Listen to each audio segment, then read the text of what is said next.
Amen. Hey, excited to have you guys here. Welcome, Life Point, first time guests. It's our blessing to have you join us.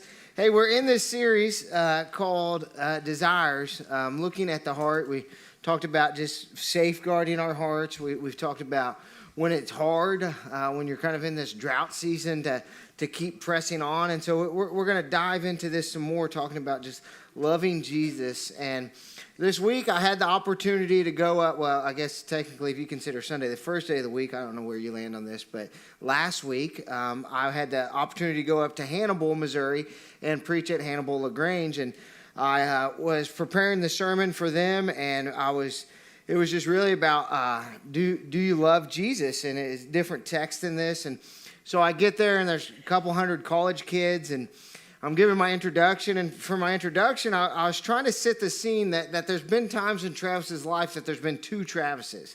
And it usually happens when I'm trying to live a life over here, and I want people to think I'm somebody, and then I've got this other life that's going on that's maybe the real Travis or the sinful Travis, and sometimes they collide with each other. Well, when I started going to undergrad, I knew Jesus. I loved Jesus. I mean, I wanted to surrender the rest of my life to serving him. I knew that, so I wanted to go get educated so I could have a degree that I would never dust off. But I wanted to have it, and so I started going to college. But the problem is, when I started going to college, though I loved Jesus, I had never been taught how to walk with Jesus. There were things I was doing, the smoking and the cussing and the inappropriate joking. I think I understood you shouldn't do those, but I didn't really understand why I shouldn't do those, and that it didn't display the Christ that I was living for. And so I was working for a moving company, and if you've ever worked for a moving company, it's a rough group of people. And so I was just living life at the moving company, just kind of probably the real Travis. And then at school, I was living like the real saved Travis. I was doing my work. I was getting good C's and D's on my papers, and I was making it. And all of a sudden, a guy from school got hired to work for the moving company. I thought nothing of it. He showed up for his first day. I didn't change a thing. If you realize anything, I just am who I am a lot of times. Sometimes I forget even how to put on a mask, and so I'm just being me. I'm smoking and cussing, and he pulled me aside day 3. He said, "Hey, can we talk?" And his name's Chase, and I said, "Well, sure. What's up?" And he said, "Hey, I'm worried about the way you act at work." And I said, "Well, I'm not acting like anything at work." He said, "Well, you look different than at school." And he's sitting here talking to me about whenever I'm at work, I'm not living life the way I should be. I said, "Well, that's just me. That's just Travis. You can't be a religious nerd out in real life. That's what I told him. I said, you can't be a dork. People will eat you up in the real world." So he asked me a question. He said, "Do you want them to see Travis, who loves Jesus, or do you want them to walk away and think, man, Travis is a cool guy?" And it kind of weighed pretty heavy on me, because I was like, wow, man, there's this dual life that I've got, the church Travis, and then I've got this other Travis. And so I opened up with that with these college kids, and just kind of got to the text in Matthew where he says, "Depart from me, for I do not know you." And that's Jesus talking to the Pharisees. And the realization is this, that you can be really close to Jesus, the activity of Jesus, and your heart be really far from Jesus. And you get all the way to the end of your life, and you can hear those words, "Depart from me, for I do not know you." And it got me thinking just about what we're talking about today, which is just one question for you. Do you love Jesus? And not do you love church. I am so convinced I love the things of Jesus. I really do. I love the local church. I love people. I love whenever we gather together. I love food. So, you talk about a fellowship meal. I love that. I love to come and hang out. I love that it's an environment that I can bring my kids to, and I don't have to worry about the things they hear, the things that they see. I love what we're doing. But do I love Jesus? Do you love Jesus? I even think I love the Bible. I think it's such a masterful written book that they've composed 66 individual books into one story that's woven together all throughout history, and that it's proven itself true and true and true and true again. But do I love Jesus? And so that's the question for you guys today. Do you love Jesus? Not do you love church? Not do you love my preaching, not do you love the music, not do you love the Bible, but do you actually love Jesus? Does Jesus have your heart? And I've sat with kids that are 6 years old, 10 years old, 15 years old. I've sat with people that are in their 60s. And here's the truth. There are only two people that know if you love Jesus truthfully. You and Jesus. Outside of that, we can all believe that you're the best person, that you love Jesus, that you do all the activities, that you check all the boxes, that you've done it all. But in your heart, like, you already really know the answer to that question. Do you love Jesus? And for some of you guys, as you're sitting here thinking about that, answering that question scares the tar out of you. Because if you're honest with yourself, you don't really love Jesus. You may be attracted to some of the things of Jesus, or you may even like some of the ideas, but like, you're not in love with Jesus. And so today we're going to talk about that. What does it look like to love Jesus? Before we get there, though, I want to tell you a story. I want to travel back before our text, and we're going to be in a courtyard, and you just got to go with me where Jesus is in the garden, and he's praying, and he's told the disciples, hey, you pray, I'm going to go in there and pray, and he comes back out, and the disciples are sound asleep. He gets upset, and he's like, what are you doing? Like, I'm praying to the Father, like literally he's sweating. It says like droplets of blood, like he's under agony, and you guys are out here sleeping. Like, what are you doing? Like, I'm going to go back and pray. You guys can pray. And then we just start to hear the clanking of these soldiers who are making their way down to the garden. And come to find out, Judas, one of the disciples, had sold out Jesus, and they're coming to arrest Jesus. And so they show up, and it's dark. You've got to remember, in Jesus' time, they don't got street lights. They don't got flashlights. They couldn't get out their iPhone or click on their watch. And so everything's just by fire. And so the soldiers are like, which one is Jesus? And the plan was that Judas would kiss Jesus. That way they would know who it was that they should arrest. And so Judas steps out. He embraces Jesus. They go to arrest Jesus. Peter, being, I think, part gangster, like reaches and grabs his sword. I don't know why he's left-handed. I think he would have reached like that. But he grabs his sword and he slices off this dude's ear, which is, I mean, honestly, you think about it, there's like a couple of Jesus's dudes, and there's this whole army that's there. And Peter's like, no, Jesus, I will die for you. Like, you're not taking Jesus. And Jesus, one of the most amazing things, he reaches down. And you guys know, I mean, ears are kind of floppy when they're still on. I don't know what it's like on the ground. I just figure it's like it's on the head, but on the ground, and bloody and nasty. And Jesus bends over, and he reaches down, and he picks up this soldier's ear, and he puts some holy spit on it, and he literally puts it back on this guy's head. And I mean, everybody's like, whoa, that's crazy. What just happened? And you think they're not going to arrest Jesus still, but they still arrest Jesus. And Jesus tells Peter, like, if you live by the sword, you're going to die by the sword. Like, am I not to drink the cup that my Father's given me to drink? And they take Jesus. Now, listen, all these disciples are there. Like, they scatter. They're afraid. They know that this is not good what's going on. But not all Peter. Peter says, I want to stay close. I want to figure out what they're going to do. I have no clue what Peter's really thinking. Is he thinking there's going to be a moment that maybe I could seize him and I could get Jesus out of there? I could still save him. Jesus doesn't know what's going on. Like, I need to rescue him. Or maybe he's just saying, I need to be close enough that I can report to the others.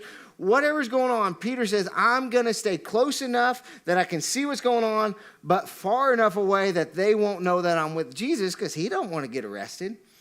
And so that's kind of where we get to. And Peter's standing there, and he's watching what's going on. And this girl, or this lady, I think it's a young girl, she comes up and she says, don't you know him? Points over to Jesus, wherever he's at in this vicinity, close enough they could point. And Peter goes, not me. I don't know that guy. I don't know Jesus. A couple moments later, there's this guy who goes, weren't you with him? He says, that guy? I never met him. I know his cousin Craig, but I don't know him. Like, I'm not with this guy.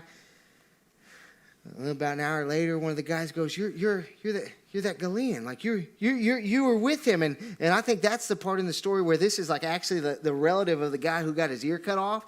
And so I can only imagine, he's like, yeah, you cut off my boy's ear. Like you're for sure with that Jesus guy. You were in the garden. And it's such a heated thing that Peter like crashes out. And he starts to curse at the guy. He's like, I don't know Jesus. Like, get away from me. I don't know what you're talking about. And at that moment, the rooster crows, because Jesus says, you'll deny me 3 times before the rooster crows. Rooster crows. And the text tells us that Jesus looks over at Peter and sees him. Now, can you imagine how broken that would have felt as Peter's standing there warming his hands at the fire, denying Jesus, denying Jesus, denying Jesus. Rooster crows, Jesus looks over at him. That would be soul crushing in that moment. And to go from I'll die for you, Jesus, to I don't know you, Jesus. And Peter goes, and it says, the text says he weeps bitterly. He's broken. He's just done something that's so shameful, something that really he would have said, I would never do that. Like, I would die for you, Jesus. Now, there's probably some things that you've made decisions in your life that would haunt over you like this decision would in Peter's life. A choice that you can make, that you've made, that you replay over and over and over in your life. And you have to imagine that's where Peter's at. I denied my Savior. I denied Jesus in his weakest time. Here I am standing by the fire, warming my hands, saying, I don't know him. As they were beating him, as they were taking him and putting him on trial. I don't know him. And so that's where Peter's at, denying Jesus. Fast forward to our text today. Same fire, same kind of sit up. And Peter's he's fishing. And Jesus shows back up. And now he's going to have a conversation that we get invited to see starting in John chapter 21. In verse 15, it says, when they had eaten breakfast, Jesus asked Simon Peter, Simon, son of John, do you love me more than these? Yes, Lord, he said to them.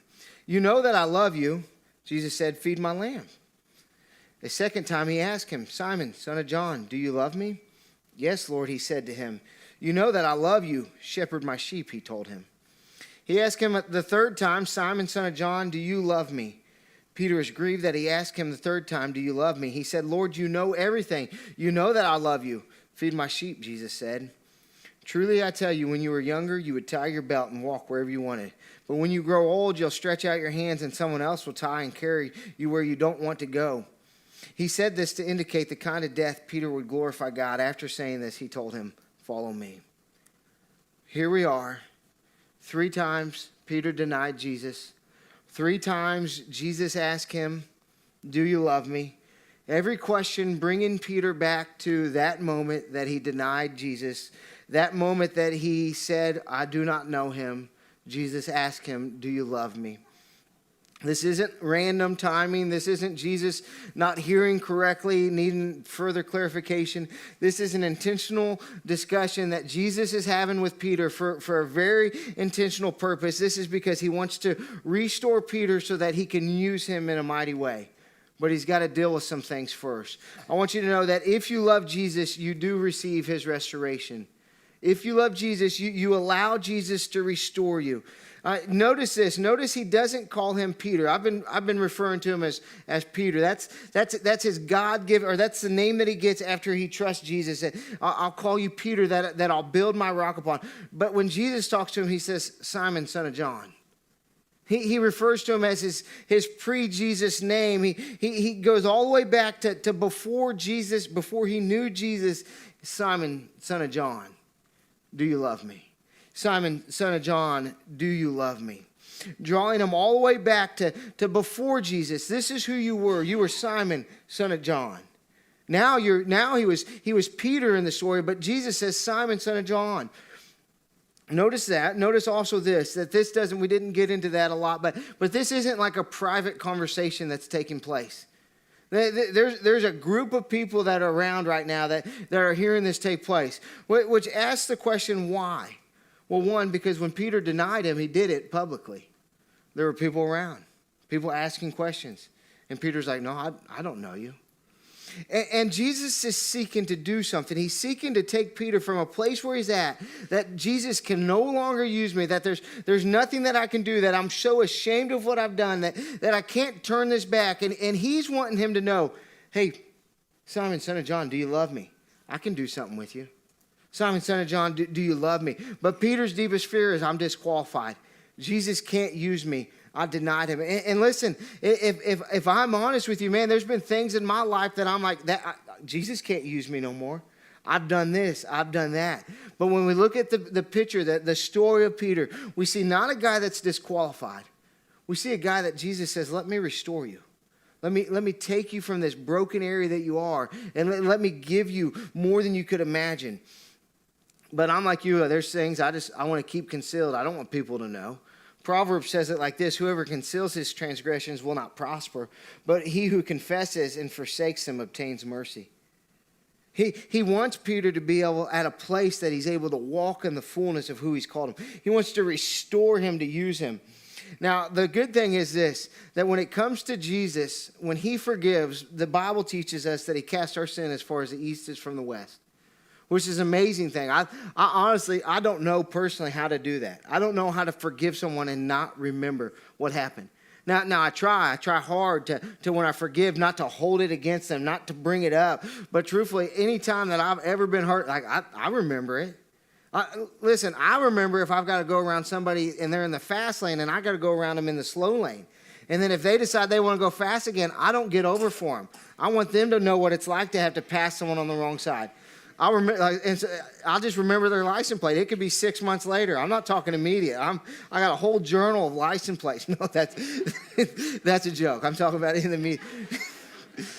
But honestly, like I don't know, but I tell you that God, when he forgives, he throws away the file. He gives us a new title. He says, you're now my son and you're now my daughter. He says, I'm not going to hold these things against you. But for us, we're so tied to remembering things. Peter's like, no, this is who I am now. I'm Peter the denier. I'm Peter, the guy that can't be used. Romans 8:1 says there's no condemnation for those who are in Christ Jesus. I want you to know that condemnation is not the voice of Jesus. Conviction is. Like Jesus wants to convict you of your sins. But the truth is this, that in Jesus, there's no condemnation in our sins. Condemnation, that will drive you further from him. Conviction, though, that draws you closer to him.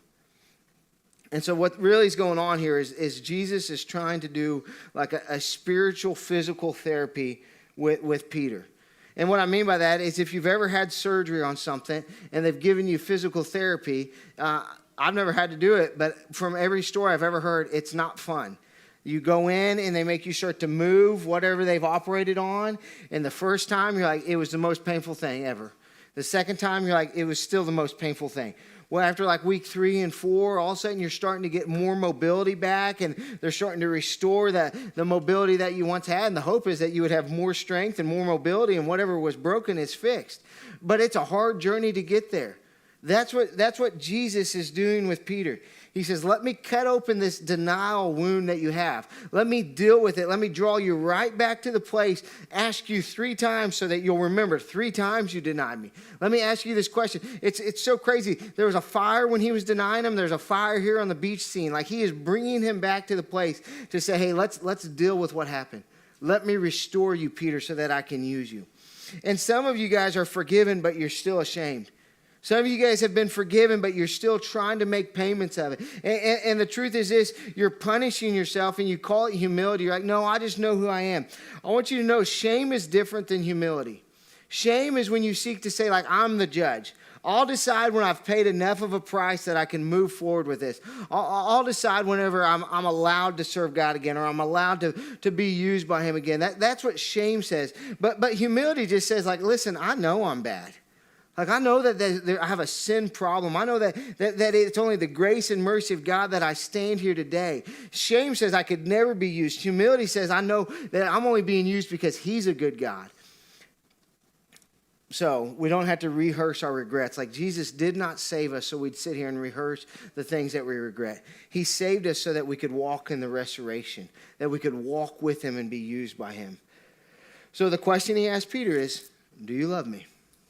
And the question asked today is, do you love him? Like in your heart, do you love Jesus? If you do love Jesus, then you care for his people. He says, do you love me? Feed my lambs. Do you love me? Tend my sheep. Do you love me? Feed my sheep. Like he doesn't let Peter just stay here in this emotional state. He says, no. Like if you actually love me, don't prove you love me by just saying it. Let's put some action behind your words. Peter, if you actually love me, do this. Peter, if what you say is genuine, if what you're saying in your heart is that you actually love me, then let's put some action to it. And so he tells him, Care for them. Well, who's them? Who's these sheep and these lambs? Well, it's the church. 1 Corinthians 12:27 says that we are the body of Christ. And not Life Point. Like Life Point, we call ourselves Life Point Church. We're about a very small local gathering of believers that are part of a much bigger, what we would call like the capital C, the big church that everyone who's ever trusted in Jesus is a part of. Like we don't believe that Life Point has like the gospel like on lock.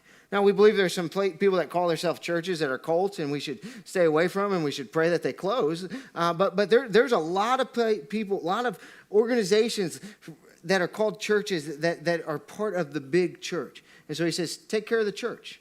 Peter, you love me? Take care of the church. And why? Well, because Christ loved the church. Like he loved us so much so that it says that he gave himself up for the church. That he gave his life so that the church could be created, so that the church could exist. So he says, feed them, tend them, feed them. What's that mean? Well, it's this picture that you're giving them what they need to help them grow. Well, that shows up in all kinds of different ways. Honestly, in our day, today, it shows up by financially supporting the church, by serving at the church, by being a part of the church. And I get it. If it's your first time here, we don't talk about money every Sunday. We only do it every other Sunday. We don't want it to get repetitive. Full sarcasm. We talk about it every week. No. Honestly, the truth is about church, about your money, I don't care. You do with it what you want. It is not for Travis that you give to the church. It's not so that we meet our bottom line or our monthly need. Like you're giving, like that's what God's commanded you to do. Corinthians teaches that you would give joyfully and sacrificially. Like you decide in your heart what that is. It's not so that we, like, listen, if someone's ever told you, you got to give so we can keep the lights on. No, like you guys that are linemen, you guys do your job so we can keep the lights on. Like that's how electricity works. But God takes care of the church. Your giving is part of your walk and relationship with him. Tending, guarding the sheep he tells them to do. This is all just this picture of a church being a church. Of believers doing the work that he's called them to do. And so in other words, this is what he says. Peter, if you love me, don't ignore my people.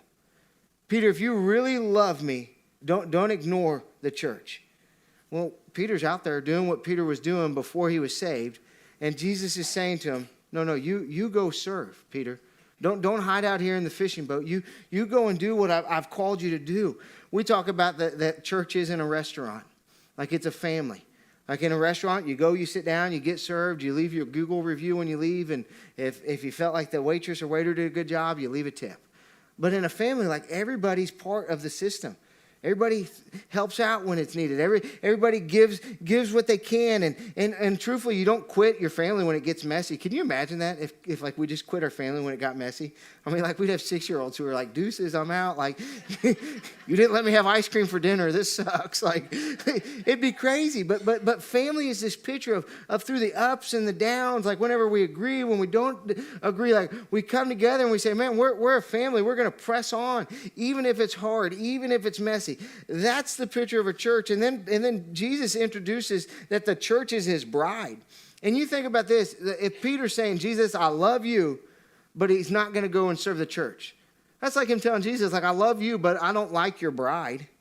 Can you imagine if you guys told me that? Like, Travis, we love you, but man, that wife you got, she's meaner than a rattlesnake. We can't stand her. I'd be thinking, like, when's the last time you got punched? Like any man would be offended if you would say that about their wife. But when Christians say, man, Jesus, I love you, man, I'm all about you, I just can't stand your church. That is offensive to him. He died for the church. Like, he loves the church. And he says, if you love me, you'll love what I love.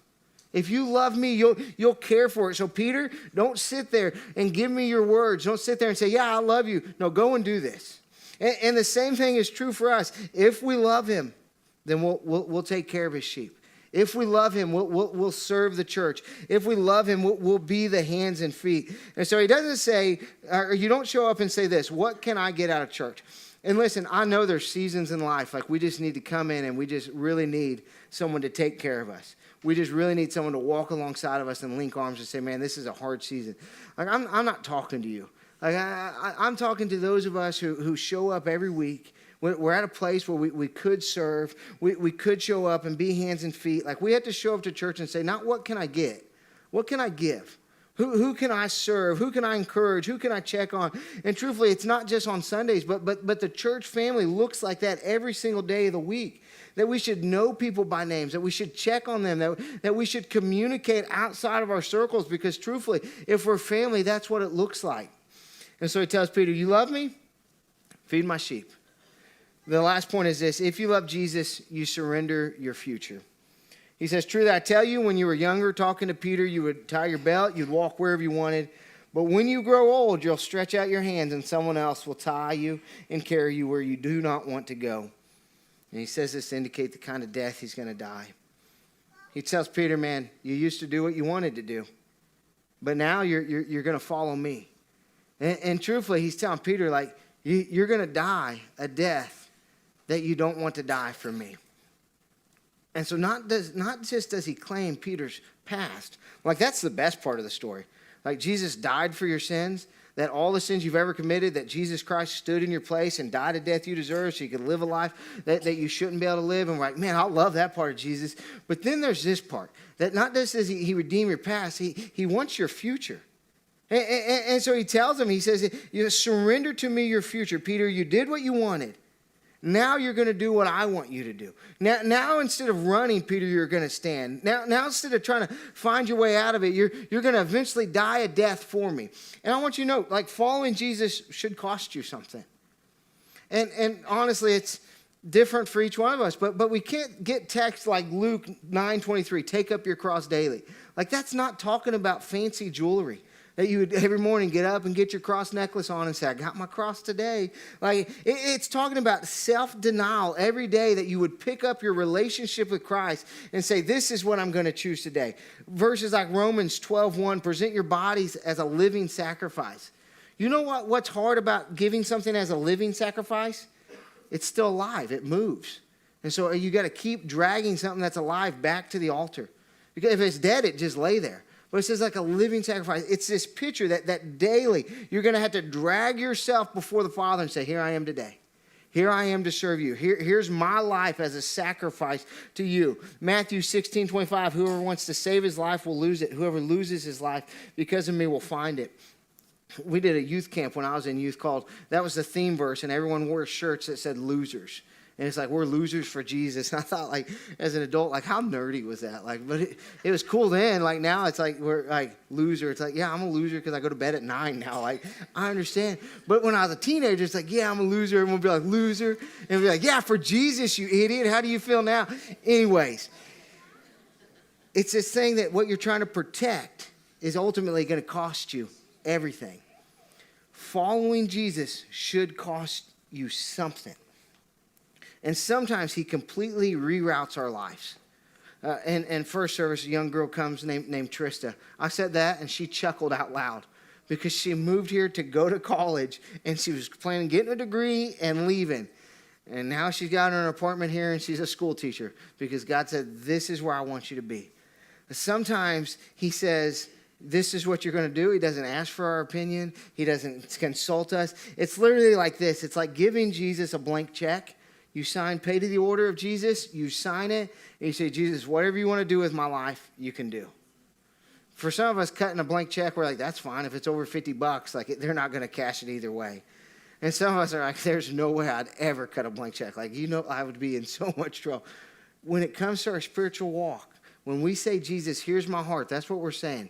Whatever you want to do, Jesus, you do.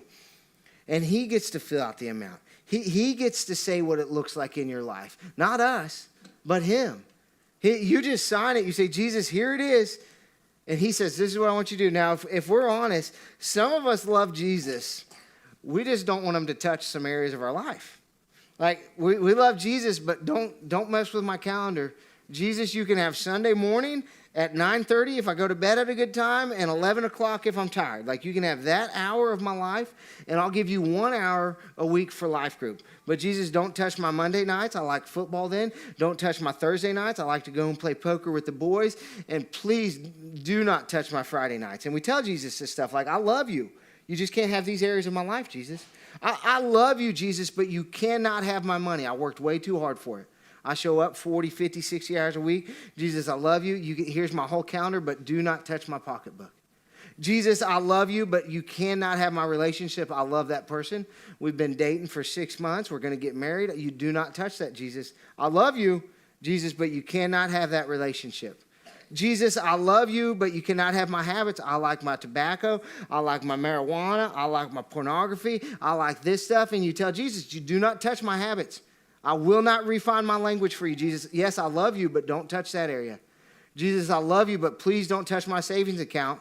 Like, what am I going to do when I get old and I try to retire? Like, Jesus, don't touch it. You guys can hear how crazy some of this stuff sounds as I'm saying it out loud. But I'm telling you, that's the stuff we tell Jesus. Jesus, I love you. Here's my heart, just not these areas. Here's the parameters. And that is not what it looks like. The words he tells Peter are, follow me. Not follow me unless this, not follow me unless this, but Peter, you follow me. And eventually, Peter, you're going to die. Where I'm going to take you is going to cost you more than you want to pay. But that's the calling.